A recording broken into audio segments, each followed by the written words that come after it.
program of NIOS, subject to them acquiring 50% marks in class 12 before completing the DLED program of NIOS. This would facilitate such teachers to pursue both the courses concurrently. Then please see 2, my lord. The DLED course will be from 3rd October 17 to 31st March 19. The duration of the course will be for 18 months. As the DLED program is of 2-year duration, NCT shall allow subsuming of 6 months internship period within the duration of the proposed online course through the Swayam portal, as well as all the teachers are in service and are already teaching. That DLED programs of 2-year duration is important. They are recognizing that fact.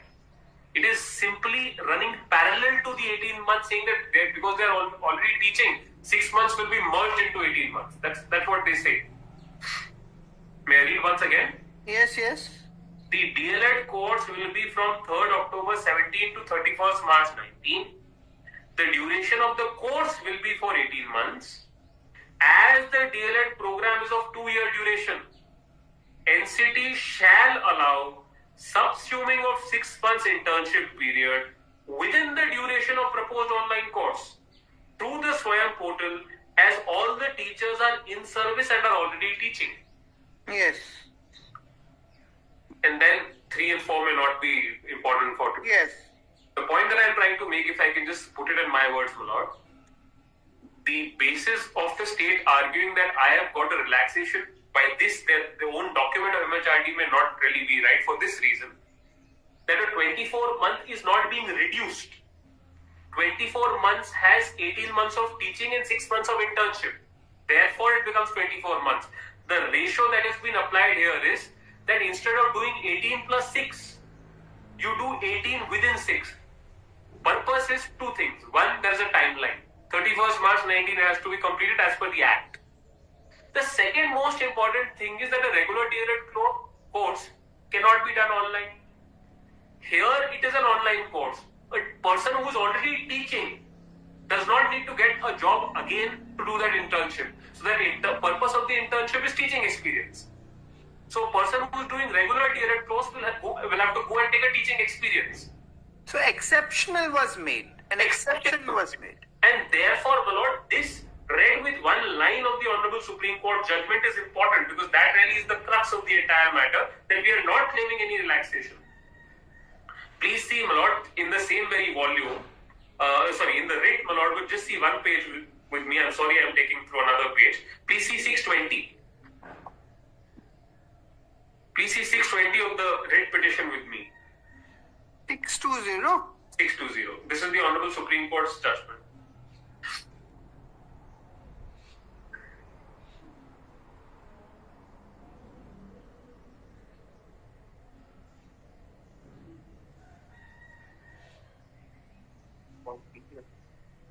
Yes. My lord, will have the second line from top. As such, any teacher.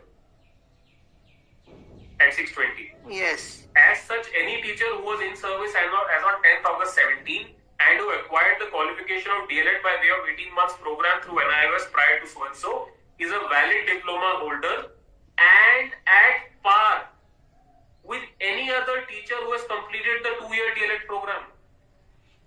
So therefore, what is being laid down, my lord, in my humble submission is equivalence. If it is the question of equivalence, my lord, what is not being sought from people who are equally treated as me, how can it be sought from me is really my argument. I understand if I was claiming some benefit. Yes. What's the benefit in my humble submission that I am trying to claim? My basic grounds in the writ is 14, Article 14. That a person who has done a regular course, a 24-month course, none of these documents are sought. I do a course as per Government of India's advertisement. Government of India says that yes, boss, if you want to do the course, you please give me one document, which is the principal's in-service certificate. I give it. Today also I am ready to give it. Now the change from 2017 till 16th June 25. No document, no court order or no communication says that apart from what was asked from 2007, more than 17, we will ask now. Till 16 June 25, no one asked. 17 June, which the include circular, where for the first time, after 8 years, I am asked for. So this is really the change in game. All right. And Mr. Kalra, just please point out another thing. Which page do I find the main judgment from which that review culminated? No, the main judgment, unfortunately, is not on record. We will produce it. Please, Mr. Dev, please kindly give me because you see, what happened is that after hearing, and when we go back, we start processing it. So at that time, I was trying to figure out these papers, and I'm not getting them. So because that judgment, also this court would like to have a look. So give a copy, please. In all fairness, I must also state, my lord, that when my lord are reading, my lord, it would be easier to read from the clarification orders for these reasons, that whatever was said in the main judgment, because of the clarification orders, I mean, just as... Please now don't... no. My lord, it will be very confusing. That is the point that I'm trying to make. Dictate this court as how this court is going to apply this court's mind. No, I shall read whatever I think is deemed necessary to do proper justice in this case. No, that is not the Anyway. Point. Yes. That is no offense taken, Mr. Kalra. On the lighter note, I said it. Yes. Then, so I was coming back to the grounds, my lord. We were on the note that I was taking up the ground and how things have changed. That ground, my lord, would just have my note, the final note that we had given. So I was on the fact. The note. The note, the today's note, my lord. Yes. So when I say that justification of selecting, so why was insert, I'm sorry.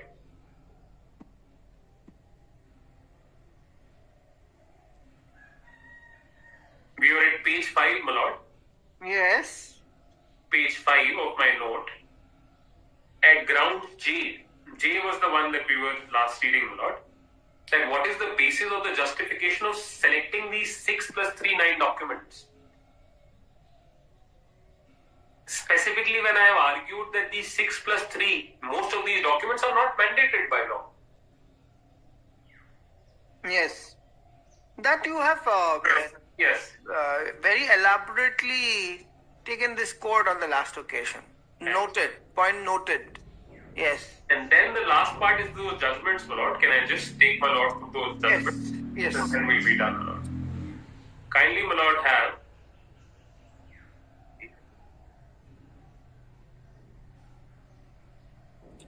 yes, Mr. Dave, you be there. He'll come to you.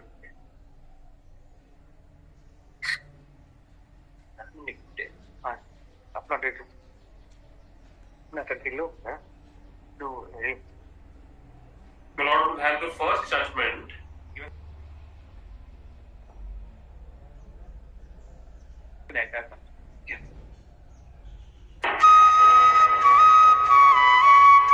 Which is regarding the representation of state authority, that state of UP and Whirlpool.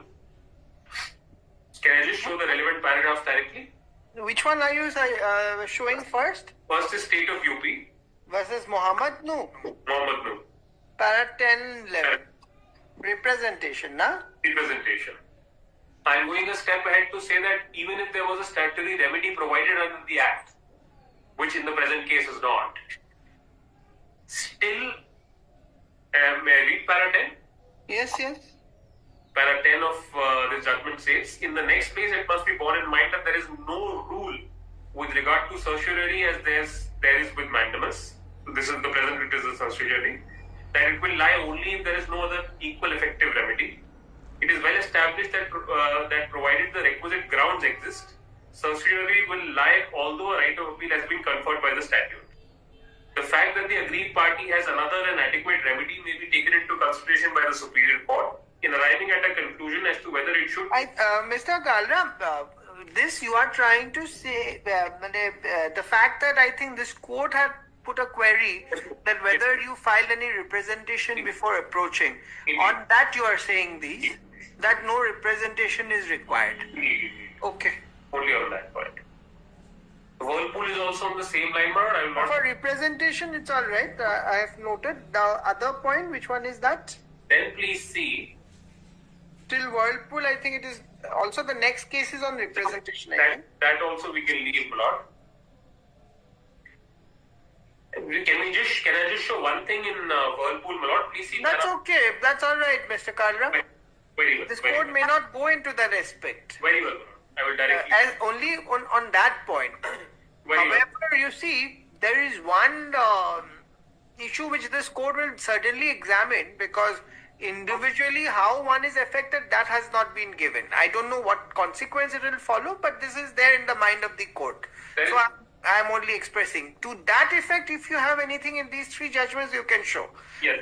But not about representing and coming, because not filing representation, this court will not issue a certiorari. That is not required. I am not going to go into that. Very well, Lord. Directly on this point, what my Lord asked, kindly have the last judgment, which is Nahesh Sridhar. Annam Adhinarana. Which one? Annam Adhinarana. Andhra Pradesh High Court judgment. Andhra Pradesh High Court judgment. Andhra Pradesh.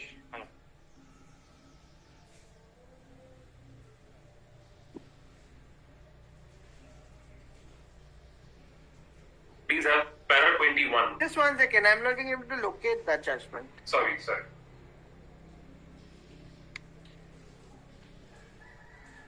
They are all apex courts. No, the last judgment. Last one is AP High Court, Lord. Malad, the last one, which Malad is holding. This, yeah, the last one, Malad. Oh, there is one more. Yeah, at the back of the page, Malad. Yes. Malad, you can sample it here. Yes. My Lord would have para 21. Yes. The legal position that now may be summarized, an application under 226 of the Constitution of India is a proceeding in a court of civil jurisdiction. The provisions of Order 1 and 2 can be invoked as far as they can be made applicable to the proceedings in a writ application under so-and-so. Ordinarily, two or more persons cannot join in a single petition to enforce the separate claims, but very, very important, where the right to relief arises from the same act or transaction, and there is a common question of law. This is settled law. So, my Lord, nobody is questioning about the joinder of parties in that context. Now, the thing is that specific grievances have not been canvassed before the court. In that context, clubbing of cause of actions have been said. This is the argument. the answer is this, my Lord. Can I just... Otherwise, of course, if you have a common grievance, there is no bar in jointly coming. That is also different. But anyway... Yes. Can I just make an attempt to answer this? The specific or the common grievance of all the petitioners, 171 plus the new applicant that have come in, is rejection or possible rejection from a... The apprehension that it will be rejected. Apprehension from a recruitment on the basis of a notification, which is ultra vires the constitution and ultra vires the judgment. All right. Very well. That is the common submission in my humble... Very well. Noted. Then my Lord would have...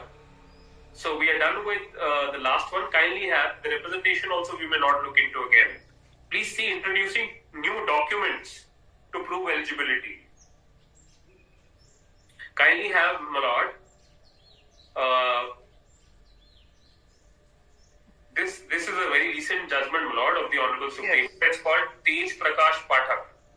See, there is no quarrel to that proposition that once the eligibility criteria is set and an advertisement is issued, selection has started, people have appeared, then you cannot change that criteria. I don't think there can be any quarrel.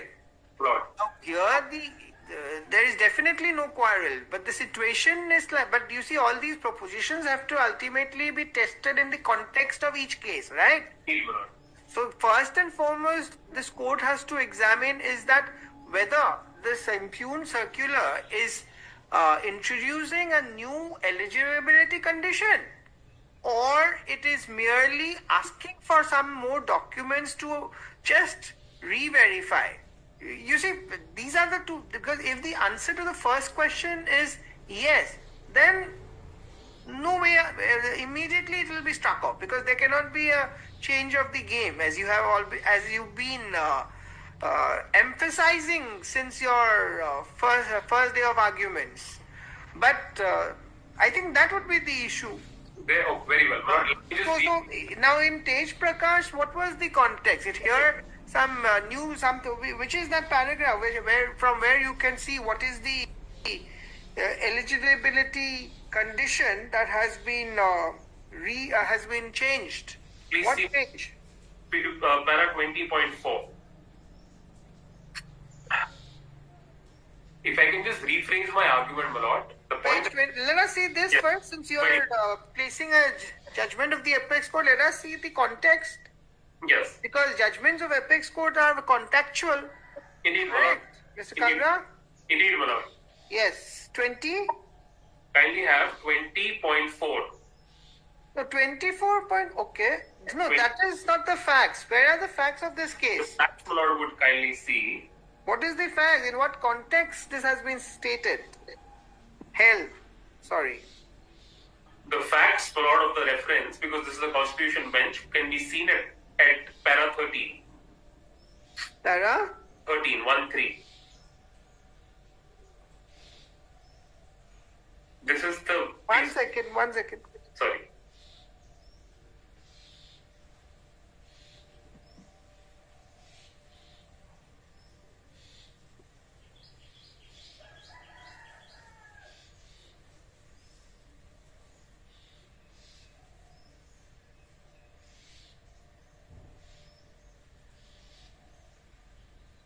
You read paragraph 5 onwards. Indeed, Lord. 4 can also be seen, in fact. Yes, very well. Yes. From 4. At the relevant time, the Rajasthan High Court Staff Service Rules so-and-so, framed by the Chief Justice of the High Court under Article 229(2) of the Constitution of India, govern the appointments. Under the 2002 rules, the Chief Justice of the High Court, by office order dated so-and-so inter alia, specified the qualifications as well as method of recruitment for the post of translator, ordinary scale in the following terms. We can just skip this, my lord. Kindly come to para 6. No, don't skip anything. Read. Very well. Translators. You don't want to read what the court wants to. No. Huh? I'm sorry, my lord, if that is the... Yes, read. More than what is required. Translators are...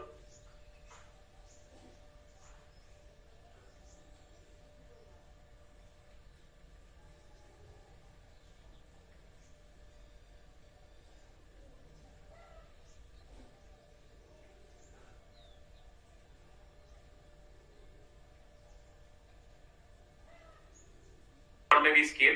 Recruitment to the post of translators ordinary scale shall be made on the recommendation of a committee nominated by the appointing authority on the criteria of selection from amongst the graduate upper division clerks or officials in equivalent or above grade but below the grade of translators ordinary scale, with Hindi or English literature as one of the optional subject in graduation or lower divisional clerks, with Hindi or English literature as subject in the post-graduation and having minimum experience of 5 years.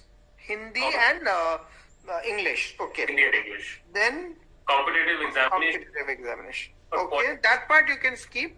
Now come down to paragraph 6 later. Later, while office order dated so and so, amendments were made in the office order dated so and so, thereby substituting the provision relating to the recruitment of translators ordinary scale by the following. Translators recruitment shall be made from the amongst the judicial assistants or junior judicial assistants having experience of 3 years by holding a test in English and Hindi translation. Candidates shall be given passages in English from judgments and records and shall be asked to translate them into Hindi. Similarly, passages in Hindi from the records or from some other books, etc., shall be given. Okay, the issue comes here. Minimum qualification, you see, shall be graduate, right? Yes. Preference shall be given to a law graduate. Now come to paragraph 7. Yes, minimum qualification shall be postgraduate in English literature. Where I think is the change. Is the change. Subsequent amendment, right? Indeed. Instead of graduate, now they want postgraduate in English. Indeed. Then come para 8, on 19, examination was held. 21, so-and-so appeared, declared, and then so-and-so. Then para 9, some of the answers filed writ petition, questioning the decision of the High Court in fixing the cut-off date on the ground that it amounted to changing the rules. Where did the cut-off date come from?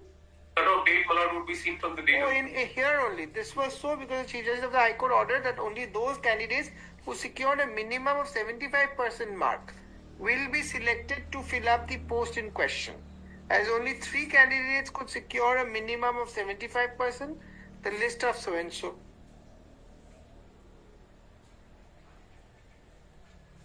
So it is in this context, yes. Yes. Because there was no minimum of 75 marks cut off earlier. So that means the entire eligibility conditions have been changed. Please see 7 also, my lord, with me for a minute. I've understood. In this context, the ratio, you have to appreciate the context, correct? Yes. I will make myself good, my lord. Just give me 1 more minute on Yes, this. please. Good. The point that I'm trying to make is this. I'll just show 1 more paragraph of this judgment. In 2017, the eligibility to get the course in question was 1 certificate, 1 document. If the other documents were not available with the person applying in 2017, he was out. He couldn't have applied.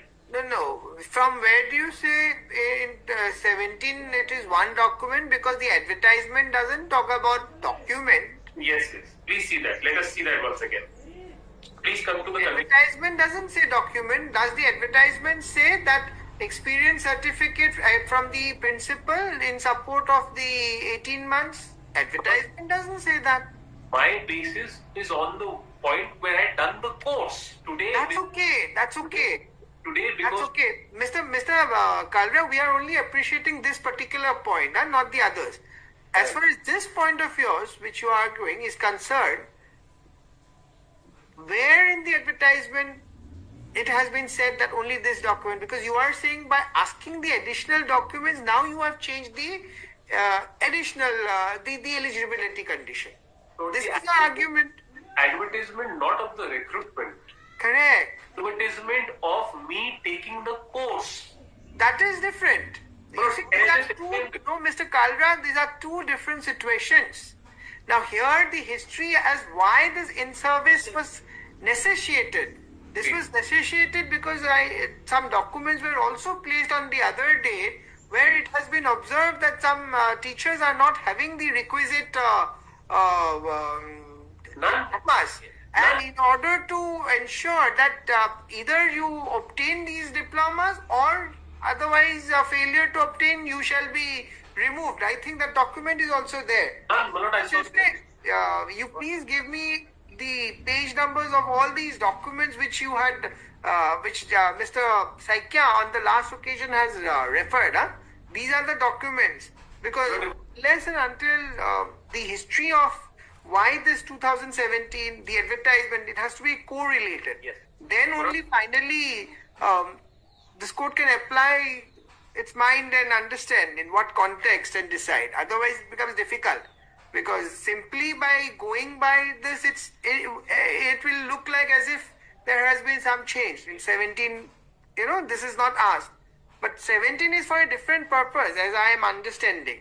So, I have that document. I must clear this impression because this is really the heart of the matter. There is no such document. There is no such document on record till date which speaks to what the learned state tried to argue, if at all. Rather, the document speaks in my favor. At the cost of repetition, have that page 47 with me for a minute. It clearly says, and this is a directive issued by MHRD, the Government of India, to each state.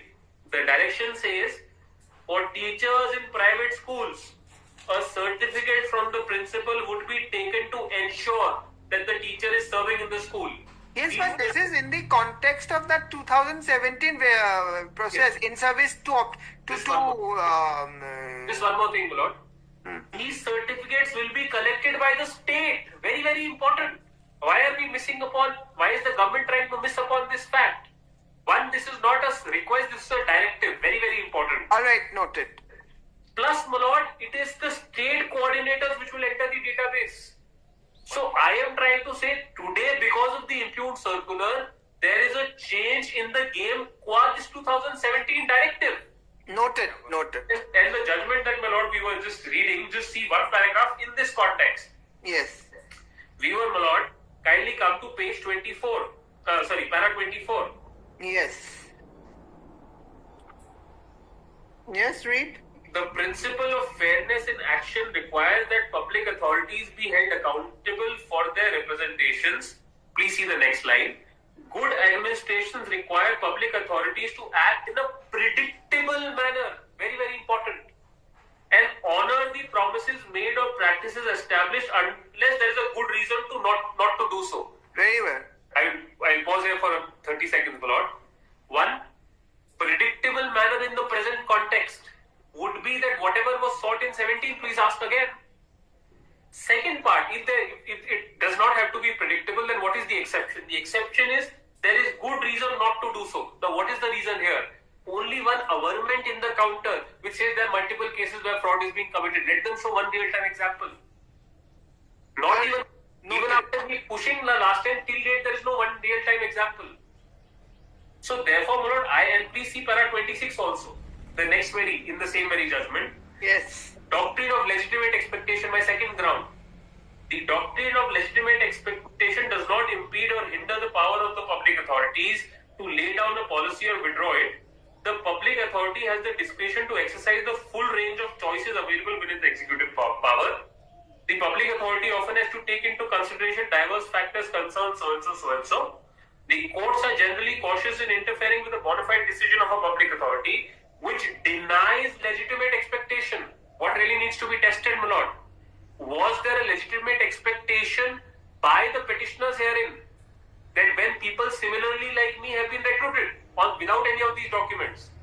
In 2021, they have been recruited by the state of Assam. 23, they have been recruited by the state of Assam. This course is done by NIOS. There is state-run course also by SCERT. Those are also for in-service teachers. They are recruiting similarly placed people like me in service without asking for these documents. So 3 instances of legitimate expectation that is built for me. I hope I am able to make myself clear. Yes. And then, my lord, similarly, there is another Honorable Supreme Court on similar ground, which is Sivananda. Which one? Sivananda, my lord. Kindly have the next judgment, Sivananda CT, on legitimate expectation. The first one was reasonableness. The other one is on legitimate expectation. Which one? Sivananda CT, my lord. This is by the Honorable Supreme Court, my lord. Sivananda CT versus High Court of Kerala.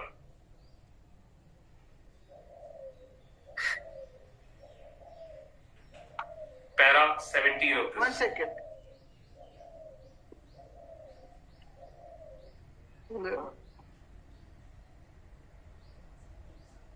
This is Apex Code, right? Apex Code, my lord. And what is the citation? The citation is, if SEC, my lords are seeing, will be 2024 3 SEC 812. 2024? 2024, my lord. I could give the AR one also for my lord's convenience. 2024 SSC Online Supreme Court 3184. Indeed, Sivananda CT versus High Court of Kerala. My lord, This is Rajasthan. my lord, it's 2024 PSCC 799. 5-judge bench. I am not getting it. My lord, we can refer to my book. No, just pull it out from here. These are the copies that you have given. Just pull it out from here.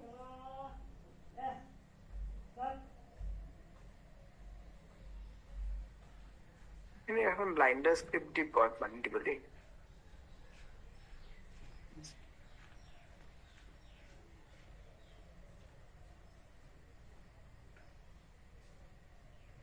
Just one more judgment and I'll be done, my lord.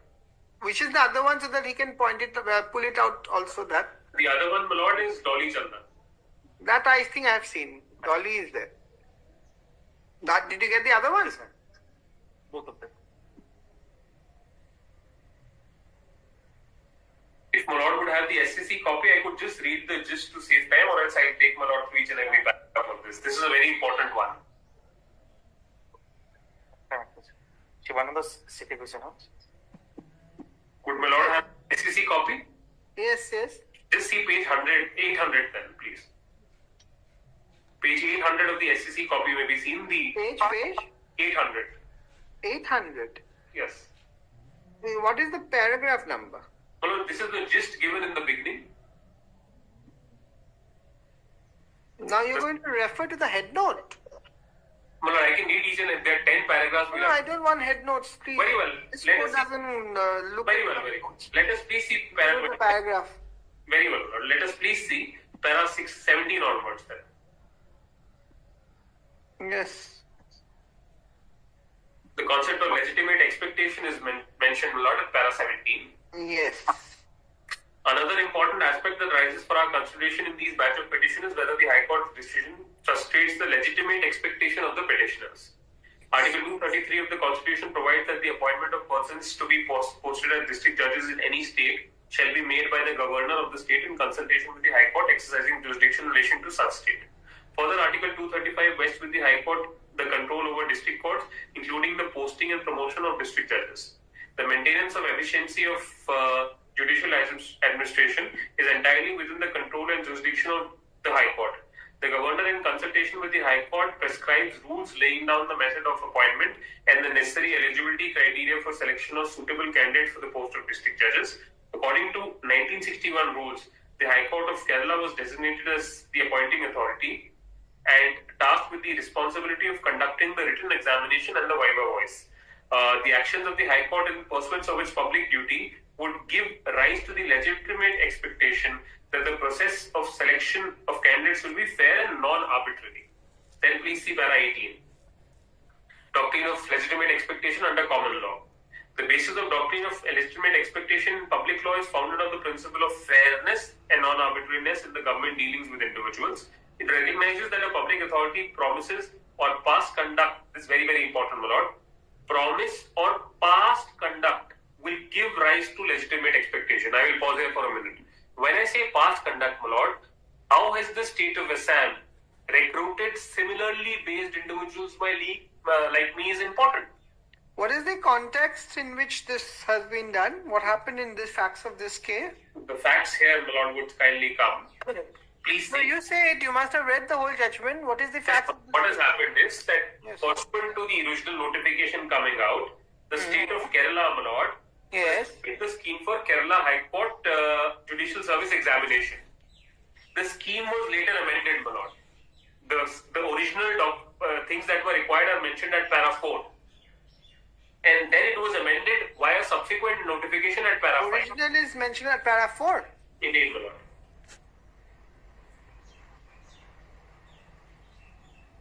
1, 2, 3, 4, 5 at para 4. So these are not document. No, no. It is here. This judgment is relevant for the doctrine of legitimate expectation. Understood, but you said the original I thought I heard the word document. Yes, scheme. I'm sorry, my lord. I stand correct. I mentioned. Counsels, please be careful when you say the words, because this court has been noticing sometime you say something but it is not there. I understand your intention is not that, but you see, the moment you said document, my friend. No, my lord. I'm sorry. That is the. I mentioned scheme. What they wanted is at para 4. These are the 5 things that were required. And then at para 5, it was subsequently changed. 5 is changed? Yes. So what is this change now? The change for the mode of selection. 5 stipulates competitive examination. So the marks and everything has been changed? It has been changed, my lord. It has been modified. Okay.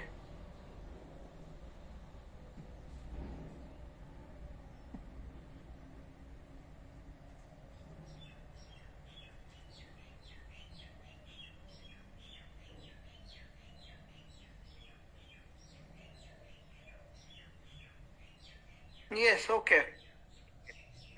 Then my lord would kindly come to para 28. Yes. That the past conduct of the concerned authority is very, very important. That how have they dealt with similarly placed individuals at a previous stage? At 28. 28. The substantive legitimate expectation. Yes. May I read, Lord? Yes. R versus North and East Devon Health Authority X so the Court of Appeal laid out the test of abuse of power to determine whether a public authority can reside from a prima facie legitimate expectation. It was held that the frustration of a substantive legitimate expectation, very, very important, by public authorities would be unfair and amount to abuse of power. Importantly, it was held that the abuse of power constitutes the ground for the court to exercise judicial review of executive actions. I will pause there for a minute. As I said, my lord, this example I had cited in the beginning, that in 2017, when I was enrolling for this course, if any authority would have asked me for 10 documents, I had an option at that time that if I had those 10 documents, I will enroll for the course. If I don't have those 10 documents, I will go for the regular DLED. Why would I enroll for the course? I had that option at that time. The fact that none of those 10 documents were asked from me in 2017 when I was enrolling, there was a legitimate expectation, read with the advertisement which I showed, brought into me, which said that I can apply anywhere in the country. The advertisement of the Government of India, my lord, in 2017 says, I can apply to anywhere in the country. It also says that my course would be treated as a 2-year course. The advertisement records that. So therefore, my lord, those are the two factors by which my legitimate expectation of being treated at par with a regular DLED course is built in 2017. It is built, it is exercised in the subsequent recruitments. As I said, this is the third recruitment after my course being completed. The first recruitment was in 21, the other was in 22-23. The present recruitment is the third one. So in both those recruitments, nothing was asked for. Okay. And then, my lord, the Dolly, my lord, has seen. Yes. So therefore, my lord, my humble... I hope you're giving the citations to the other side as well. Yeah, my lord, the note has it. We've tendered the note, my lord, and the note has all those citations. In fact, the paragraphs are also mentioned in the note. Very well. So, my lord, with these, it is my request, my lord, to kindly consider and test, if possible, my lord, test it on both these aspects. That one, is there a power to ask for these documents? Second, can they be made mandatory in nature? One, my lord would also want me to consider Dolly, read Dolly for a minute, or would my lord see it? Mr. Counsel, you were asking me the test, so I was just writing it. Oh, very well. So the test, I will take my lord through Dolly also. I'm just writing that. Yes. I'm not stopping you from placing judgments. Grateful. I'm only taking a note of your submission. First is, my lord, whether the state has the power or the Yes, I heard you. Let me write now. Great. Now you've made me forget. The first you said power, and then the second is what? What is the second test? Mandatoriness. Can they be mandatory in nature?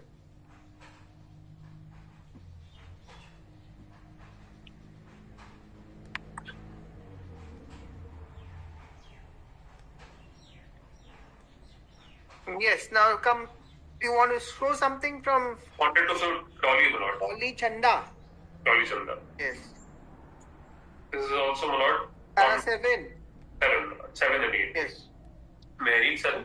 Yes. The general rule is that while applying for any course or study, we're not about recruitment, or a post, a person must possess the eligibility qualification on the last date fixed for such purpose, either in the admission brochure or in the application form, as the case may be. I want to pause here for a minute, Lord. This goes beyond recruitment. It says that if you have to apply for a course, as on the last date of the application, which I just read was from October 17, you should possess the documents as mentioned in the brochure by that time. So as on October 17, which was the last date to apply for the present course, I should have had the document which was required in the... All right. And then let us please see further. As the case may be, unless there is an express provision to the contrary. There is no express provision to the contrary in the present case. There is no caveat in any of these documentation that later we can verify your in-service by asking you 10 more documents. None of that. That is no one's case. There can be no relaxation in this regard. That is, in the matter of holding the requisite eligibility qualification by the date fixed. Now, what is the date fixed is the question that I put to myself.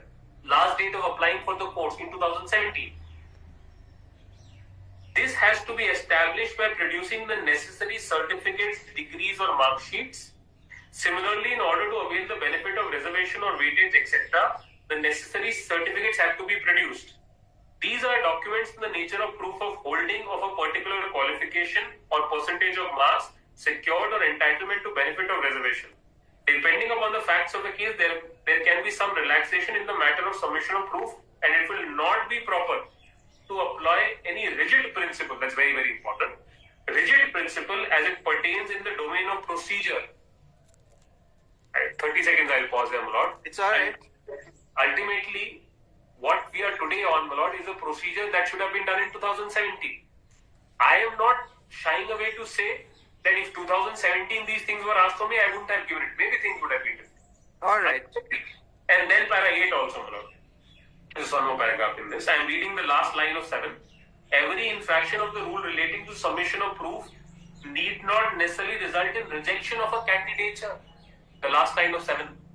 Every infraction of a rule relating to submission of proof need not necessarily result in rejection of candidature. And then C8. Yes, read. Yes, the principle was explained and applied in so and so. The controversy here related to admission to a postgraduate course in medicine. The relevant rule provided for addition of 10% marks if a candidate possesses diploma in the relevant subject of or subspecialty, and this benefit could be given only if the candidate's success in the diploma course was brought to the knowledge of the selection committee. The prospectus provided that the attested copy to the statement of marks and other documents should be extracted with every application. 3 such candidates were given admission who had not attached the certificate of having passed the diploma along with their applications. Their admission to postgraduate was set aside by the High Court on the ground that their applications wherein they had claimed the benefit of diploma were liable to be rejected as the requisite certificates had not been attached.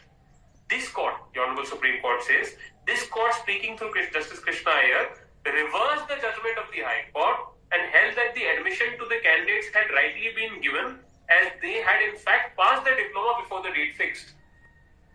The relevant parts are produced here. So therefore, what they are trying to ultimately establish here is, or speak in this judgment is, that even though the certificates so-called were not attached, but it was ultimately reversed by the Honorable Supreme Court, saying that whether they have done the course, whether they were in service in the present context I'm trying to draw a line. And then finally at para 9, my lord, the appellant undoubtedly belonged to the reserved MI category. She comes from a very humble background. Her father was only a Naik in the armed forces. This is relevant to the facts of the case. They hold in favor of the proposition I'm trying to canvass. So therefore, my lord, in all these submissions, my lord, and I am grateful for the patient hearing all throughout, my lord. Deeply grateful, in fact. My lord, may kindly consider on 2 aspects, my lord, of course, on setting aside the improved notification, if not, my lord, then not having it as a mandatory nature, if possible, my lord, on those 3 aspects. As I said, the first part of the improved notification, the second and the third. The first part is, the most important part is a judice score. The second, of course, is the diploma, etc., which all of us have. That's not One second. So, which are those 3? One is judice. But there were 3 parts. The first is to prove in service. Yes. Which are 6 documents, my lord. Yes. Out of the 6, one is judice, which is the most problematic, which is not even mandatory till today. Yes. Then one is the school management committee. Minutes. All right. And the third is those payslip, salary statements, basic DA, etc. These are the 6 documents. Okay. Noted.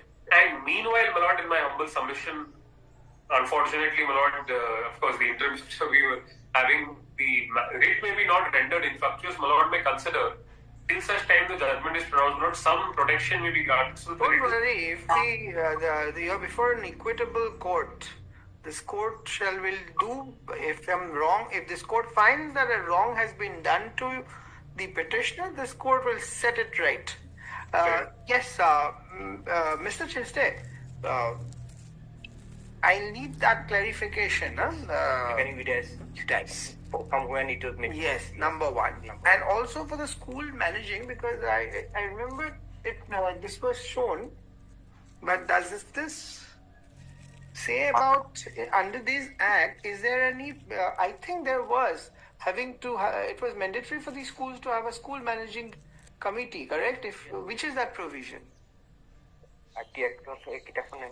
No, you take a note of it. Mr. Chutia, just keep a note of all this. When would Mr. Paika give these clarifications? This week, I think it will not be possible. Monday next. That is going to be too long. I would have. I don't want to keep it for because you see, then I will forget. Everything is fresh. I just wanted the clarification on the UDIS. Yes. And under which provision, if you can give it also, it's only on that because you see, you don't have a right to reply to a reply argument, right? Yes. But after hearing all the arguments, there are certain clarifications which the court is now asking from the state. Number one, whether UDIS has been made mandatory in the state of Assam. If yes, from which date? Number one. Number two, under the provisions of this act, where it has been laid down that these schools, government aided, unaided, private, should also have a school, mandatorily have a school managing committee. Yes. I think it is there. There in the act itself. I am sure. Mr. Gogoi, you know that section? 2006, yeah. Huh? Yeah, then also on the basis of that particular provisions, one poem was also issued by the government. Correct. Which is that provision? You want which book? This court will give you the book. You say which book you want. I want to see that provision. In fact, if I can just be permitted, the impugned certain notification says minutes of school management committee to appoint me. So they will. I understand. You see, for that, first of all, there has to be school managing committee. Indeed. Now, suppose that there is no provision for a school to have a managing committee. Where is the question of having the minutes? Indeed, my lord. Correct. Indeed, my lord. I'm so grateful.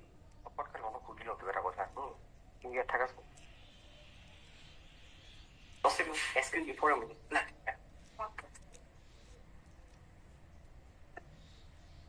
20. 21 minutes. 21.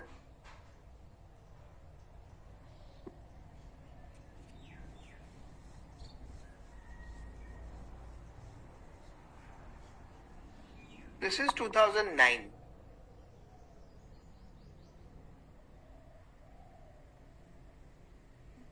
Yes, right. This is the section which I had in my mind. Now, as per this, so therefore, Mr. Gogoi, this court wants some help from you. Please come forward. As per this provision, only all these schools, private schools, are now having the school managing committee, correct? So DPS, All. isn't it? Now, what is the meaning of a government-aided school?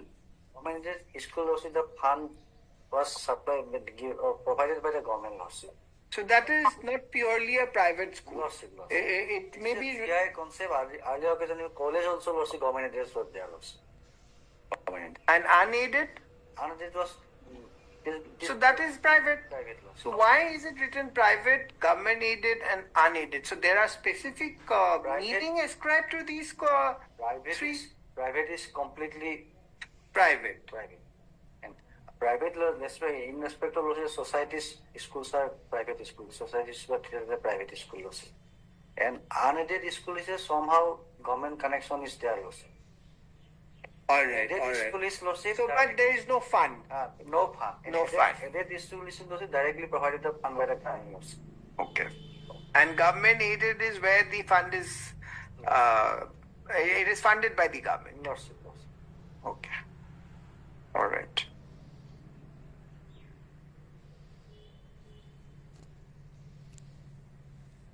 Just one last thing before I end, my lord. Yes. Just sorry, my lord. Just one last thing. My lord, advertisement, my lord, had put this question to me, therefore I am answering, my lord. In the advertisement of the present recruitment, the advertisement relies upon another circular of 29/11/23. I will show that. There it is mentioned that we are eligible to participate. There is no bar on us. It specifically which page? Not that circular is not on record, but I will show that. Kindly have page 575 for a minute.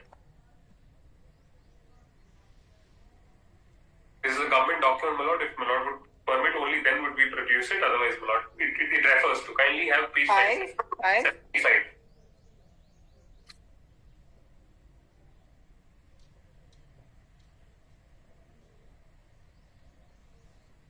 Of my writ, my lord.